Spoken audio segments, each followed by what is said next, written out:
What's going on, everybody? All right, so the last thing we're going to do to the front end of this Jeep, and I almost decided not to do this, and that's install these Ace Engineering little liners that go right in here. Your tires can throw up mud and water and stuff, and it can get caked back in here, and it can cause this to rust.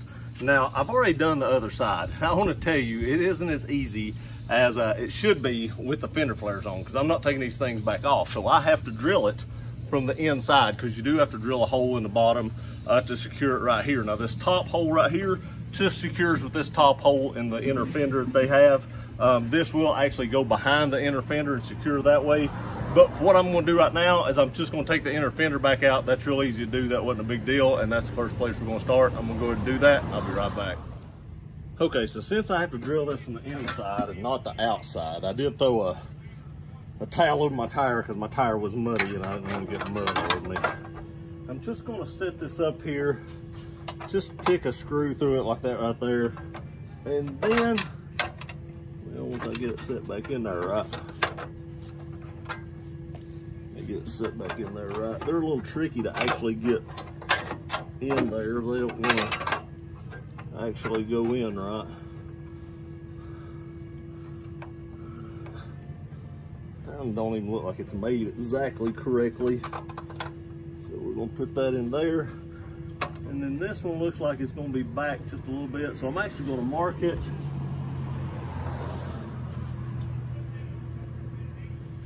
And it looks like if I drill to the upper right hand corner of a little weld in here, they've got a little weld inside this, right down here, that'll be right. Now, preferably, you would probably drill these out before you put your fender flares on, so you could drill it from the outside. But I didn't do that, so I got to do it the hard way. So that's going to take this back out. And then I tried to drill the other side. Like I said, I did the other side already to see how it was. I'm not going to be able to get you in here because you're just going to see my head. But I'm having to step these up since I'm drilling it from the inside. The bit wanted to run away with me, so I'm just having to step up the bits as I go. And this is a 1/4 inch hole that you need to drill down here at the bottom. So I'll be back as soon as I get this drilled out. Okay, so now once you've got it drilled out, I actually went one size larger. It won't make a difference. I'm actually going to put a little bit of paint down in here just to make sure that doesn't rust. So that's just a good idea because you do have bare metal there. I did that on the other side. So this actually worked better than the other side did. I measured a little wrong on it, but I did better on this side. But I'm going to put a little bit of paint here. It doesn't really matter what color because you're not going to see it because that little cover is going to be there, but that's what I'm going to do right now. Okay, so I didn't have any yellow paint, so I just used black. And like I said, with this little cover in here, you're not going to be able to see it anyway. So you just want to kind of fit this in here. Like I said, it's a little, sometimes it don't want to actually go in there right. It's kind of a fidgety thing to get in. But right there, we should be lined up pretty decent. So what you'll do now is you'll take this little bolt that they send with it, a lock nut, and a washer. Your bolt goes through the front, washer on the back, nut on the back. Now one thing I did do, and I believe this is a 7/16. I actually just kind of tightened it up just a little bit, not much,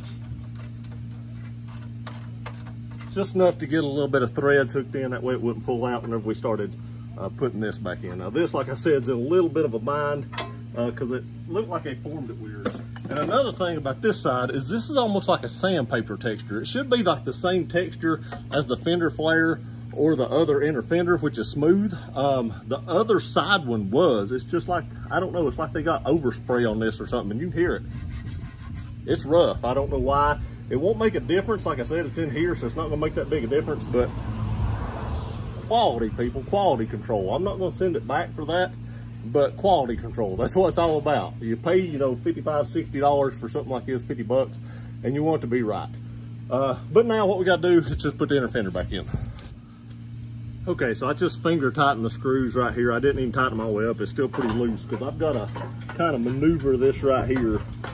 And I want all the room I can get to kind of get this up where it needs to go. You want to make sure you get that inner one in with it when you're doing this, because you need them both trapped in there.